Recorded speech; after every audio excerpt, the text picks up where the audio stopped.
mais ñii fi nekk ñii nga xam ne ils sont comptables de ce que Macky Sall a fait mais ces gens-là doivent payer très rapidement. ñu jeexal ci li nga xam ne mooy wàllum SAR parce que SAR ku koy wax muy société africaine de raffinage. moom gis nañ ne am na beneen njiit bu bees bi mu ñëwee ak li nga xam ne mooy le nouveau régime mais fi mu toll nii ñi nga xam ne ñi ngi fay liggéey nag ñi ngi dénoncer ci li nga xam ne mooy wàllum ay nomination yu nga xam ne c'est trop coûteuse. waaw Omar je crois que moo tax dama ne y en a qui ne comprennent pas. la volonté du président de la République. Et du premier ministre. ba léegi am na ñi nga xam ne comprendre ñu soo dégloo les délégués de la SAR. je rappelle que Mamadou Habib Diop moo ko jiite. voilà soo dégloo les délégués de la SAR ñuy wax SAR de 1963 bi ko Senghor créé. ba barki Demba Ndiaye bi Habib Diop di ñëw la SAR a toujours fonctionné avec 6 directeurs. 6 directeurs. musu ko romb. léegi lim bi fu mu toll actuellement. léegi moom dafa ñëw nommé waat ñenn nommé ay conseillers avec rang de directeur yu toll juróom-benn donc masse salariale bi ci yi mu yokk mun na dem sax mun na en principe d'après certains délégués mun na dem ba egg 1 milliard masse salariale bi mun na yokk de près de encore 1 milliard. ci moment bi nga xam ne raffinerie bi yokkuwul. wàññeekuwul. yokkuwul mooy maanaam raffinerie bi fa mu yemoon la yem la mu doon raffiner lay raffiner yokkuwul et tout donc loolu mu gars yi ne c'est gabégique très gabégique pour un régime bi nga xam ne dafa laajte waxu rupture. muy benn. ñaar boo nommé directeur wala conseiller avec rang de directeur day am ay incidences financières temps yi moom dégg naa ay ex-fold yu 1 million nañ fay xëccoo de waaw ay ex-fold 1 million laa bëgg ngeen jëndal ma dégg naa yu ma fam nga xam ne nag Sénégal vraiment les gens n'ont pas pitié quoi c'est-à-dire bu ñu toogee xool ñoom seen bureau di xalaat doomu jàmbur yi dee ci àll bi doomu jàmbur yi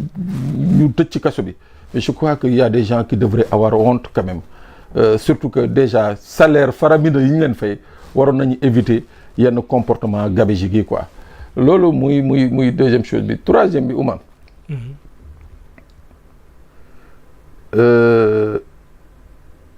moom Habib Diop dafa taxaw fi wax sénégalais yi ne que on va raffiner la totalité du jugement de Sangomar. ok mais ñun dañuy xaar loolu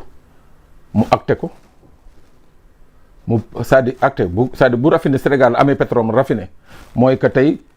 prix bi war na baisser comme ni mu baissé Mali ni mu baissé Niger ni mu baissé Côte d'Ivoire. tey en Afrique de l'Ouest on reste le pays où le carburant est le plus cher.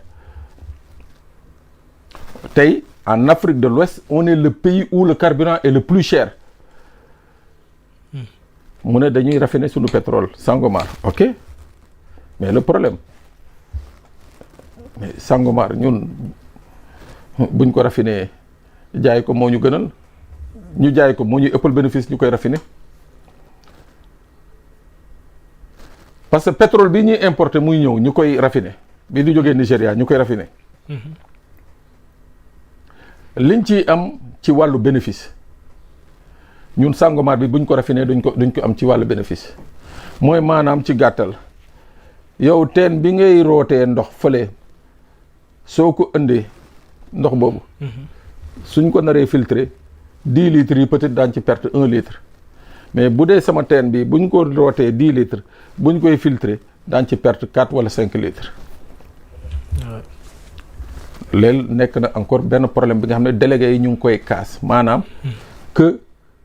nii avec Sangomar bi ñuy exploité c'est pas possible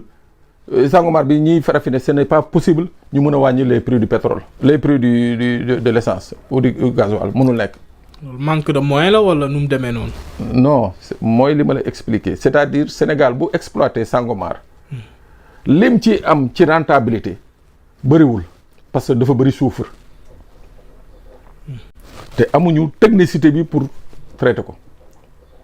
waaw apparemment sax apparemment am na benn bateau buy ñëw de ñu ngi importé waat mooy maanaam kon ñoom waa SAR dem nañu ba gis ni que effectivement Sangomar bi exploité ko c'est des risques pour le pouvoir c'est-à-dire gis nga moo tax njiit bu la nommé fenn day ko wax dëgg. Omar Cheikh waaw man de yaa ma def fii waaye de lii munul nekk wala lii moo mun a nekk mais doo ut lu neex Cheikh rek ba boo taxawee rek naan ko way lu mu la nii rek nga ne ko si bu dee ne way mais Omar mun nga ma utal léegi 15 000 vues nga ne ko mais tout de suite non dem di jënd ay vues Vietnam ak ay vues Philippines du c'est pas pérenne du yàgg du yàgg donc loolu bokk na ci yu bëri yi nga xam ne les travailleurs de la SAR dañ koy casse. Aujourd'hui la question qu'il faut se poser s'il est avéré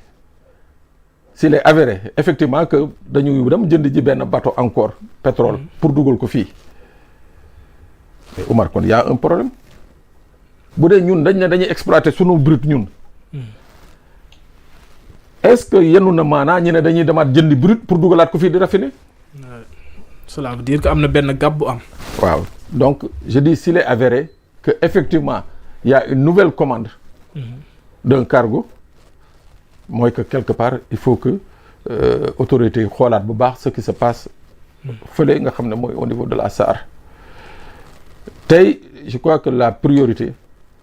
au niveau de la SAR au niveau du pétrole au niveau du gaz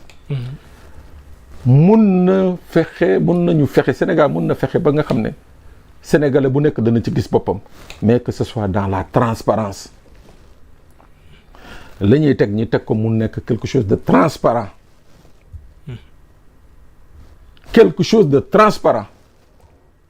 waaw mais si c'est pas transparent c'est pas possible donc loolu la gars yi di kaas nee nañu déjà sur poste yu ñuy créer foofu ñoom soxlawuñu ko xëy na ñu jëloon ay poste technique sax moo leen gënal parce que depuis 1963 direction raffinerie buy liggéey ak 6 directeurs depuis 63 ak léegi mu nekk le premier apporteur de ressources au Sénégal kon moo maanaam c'est une équipe qui gagne comment ça se fait que subitement ci benn at ñu bëgg fa indiwaat 6 personnes yi nga xam ne dañu am rang de directeur ak impact financier bi nga xam ne moom lay jur ci kii bi je crois que il faut que ani conseil d'administration bi parce que nomination tamit du directeur bi daf koy neex rek mu ñëw def lu ko neex conseil d'administration peut-être dinañ ko càmbar pour xool ndax loolu lu jaadu la wala jaaduwul. bon Omar lan mooy conseil d'administration bon yàlla buur bu baax la daal en tout cas daal c'est vrai que il a l'aval du conseil d'administration c'est vrai il peut avoir l'aval du conseil d'administration mais même bu dee dafa am aval du conseil d'administration mais est-ce que c'était impératif et nécessaire c'est la question qu'il faut se poser est-ce que c'était impératif et nécessaire moi je dis que non kër gi bu dee ñaari gardien nañu yàgg liggéeyal ces gardiens nous valent énormément de satisfaction mais je ne vois pas pourquoi il faut ñu yokkaat ci 4 gardiens. recrutement politique dugg ci. bon loolu la délégué yi di wax de ne ñoom daal seen xel tey na. waaw seen xel tey na bi nga xam ne nag moo leen gën a yéem y avait un service de communication. mais subitement ce service de communication ñu ñëw indi fa keneen. ku yilif encore c'est-à-dire service de communication baa ngi fa kii chargé de la communication ñëpp ngi fa ñu indi keneen ka nga xam ne daanaka moo géré communication ay grand directeur qu'est-ce que la SAR a communiqué autant qu'est-ce que la SAR a communiqué autant nañu bàyyi di flouer les autorités là quoi wax dëgg autorités yi quoi. Ce qui est faisable ñu wax leen ko ce qui n'est pas faisable moo gën que ñu nekk fii di liggéey pour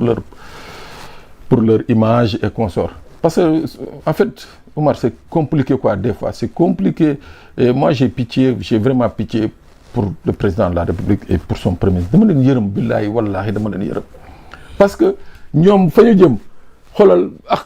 yenn gars yi fa ñuy jaar yàlla ak yàlla non et ça j'en sais quelque chose xam naa bu baax li may wax ñoom fa ñu jëm fa ñu bëgg a dem ak ñenn ñi fa ñu nekk di jaar mais c'est yàlla ak yàlla par rapport à la réalité donc il faut aider ce pouvoir c'est-à-dire que il faut que des fois qu'on puisse faire des sacrifices sur nos propres personnes pour essayer de faire en sorte que l'intérêt public jaillisse mais bu ñu bëggee continuer les pratiques d'antan yi fi amoon mais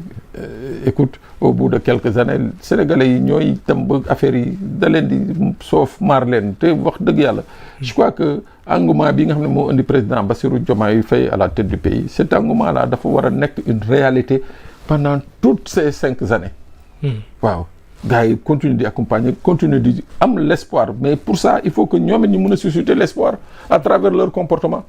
ah am na solo bu baax a baax bëggoon nañoo ñëw ci li nga xam ne mooy coowal amnistie bi mais xam naa du wees parce que li nga xam ne mooy le 2 j'espère le 3 lañ war a dem fële ci li nga xam ne mooy assemblée nationale pour waxtaanee li nga xam ne mooy ndax dañ koy interpréter am naka lay demee dinañ ci ànd ak li nga xam ne mooy voilà yéen chroniqueurs yeeg journalistes yi nekk ci kër gi ma lay jaajëfal rek bu baax a baax bàyyi la nga tàggatoo ak mbokk internautes yi. waaw tout à fait Omar